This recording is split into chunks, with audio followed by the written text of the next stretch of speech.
Bonjour, ça fait longtemps que vous attendez? Eh bien, vous avez intérêt.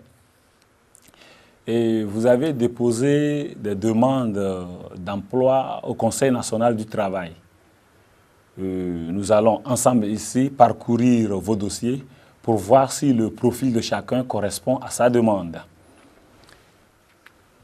Et donc nous allons, excusez-moi, avant de commencer, il faut quand même que je me présente. Je suis le professeur Zimbri, le seul Togolais qui a étudié jusqu'à perdre tous ses cheveux. Aujourd'hui, j'occupe un poste très important. Je suis professeur, d'abord grand professeur, chercheur d'emploi. Ok, le dossier numéro 1. Excusez-moi, je vois une main en l'air là. Ah, vous voulez poser une question? Allez-y. Ah, je vois. Vous voulez savoir ce que signifie grand professeur, chercheur d'emploi? Eh bien, c'est très simple. Moi, par exemple, j'ai étudié jusqu'à perdre tous mes cheveux. Aujourd'hui, je suis à la recherche de meilleures conditions de travail. Donc, je suis un grand professeur, chercheur d'emploi. Par contre, si on fouille ici, il y en a qui n'ont passé leur temps qu'à copier ce que leurs camarades écrivaient. Aujourd'hui, ils ont des diplômes et ils cherchent du travail.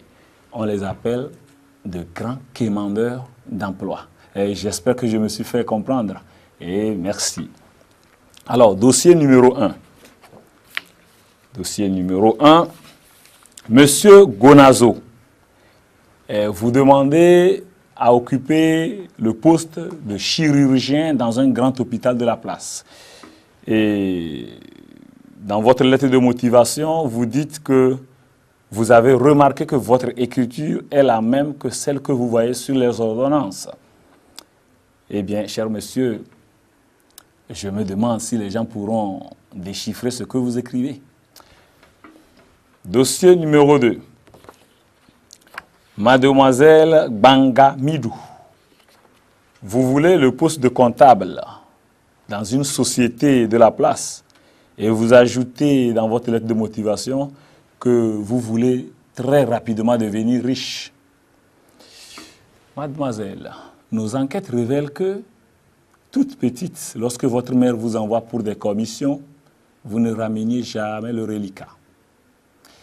Et puis, il semble qu'au CM2, déjà toute petite, vous étiez la seule qui rameniez les affaires du maître. Et il paraît même qu'une fois vous avez tonné le directeur. Je me demande si on peut compter sur vous. Dossier numéro 3. Ami Legros, vous voulez devenir douanier. Mais excusez-moi pour mon rire, vous êtes déjà gros, mon ami.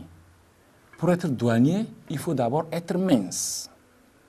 Et une fois que vous occupez le poste, vous grossissez et vous grossissez. Mais maintenant, vous êtes déjà gros. Je me demande quelle sera votre forme après 1, 2, 3, 4 ou 5 mois. Eh bien, allez maigrir un peu et vous revenez. Dossier numéro 4. Monsieur 10%. Vous voulez le poste de directeur général dans une des entreprises de la place. Et vous dites dans votre lettre de motivation que vous allez vous rendre très riche en prélevant 10% sur le revenu de chaque employé. Eh bien, monsieur, je crois que avec des gens comme vous, le pays va s'enrichir. Nous allons voir. Dossier numéro 5. Monsieur Ali Baba Ouhou. Vous dites que vous voulez le poste de chirurgien dans un grand hôpital. Ça, c'est bien, c'est bien. Mais dans votre lettre de motivation, vous ajoutez que vous sortez d'une grande famille de bouchers et que vous maîtrisez parfaitement le couteau. Eh bien, cher monsieur, permettez-moi de sourire. Quand les gens viennent à l'hôpital, c'est pour se faire opérer et se porter mieux. Ce n'est pas pour mourir. Donc, l'hôpital, la salle d'opération, ce n'est pas un abattoir. OK, messieurs? Chers postulants, c'est la fin Mais j'ai un conseil à vous donner.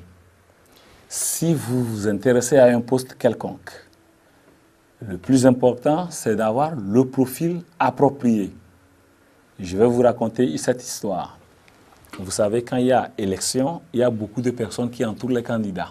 Alors, ils sont de deux sortes. Il y en a ceux-là qui viennent pour aider le candidat pour son élection, et il y en a qui viennent juste pour avoir à manger. Alors voilà un jeune homme qui se présente et qui demande à un candidat de lui traduire en langue locale tout son discours. Voilà le candidat en face d'une population féminine, les femmes de toute la région. Le candidat parle, le jeune homme traduit. Le candidat parle, il traduit, il continue de traduire.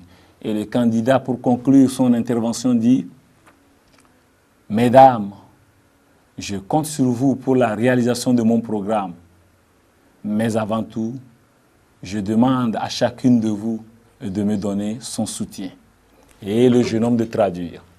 « Amegambe, Kengbo elate dra et doa, Amesiame, Nene, ebe soutien. » Allez-y voir la colère de toutes les femmes.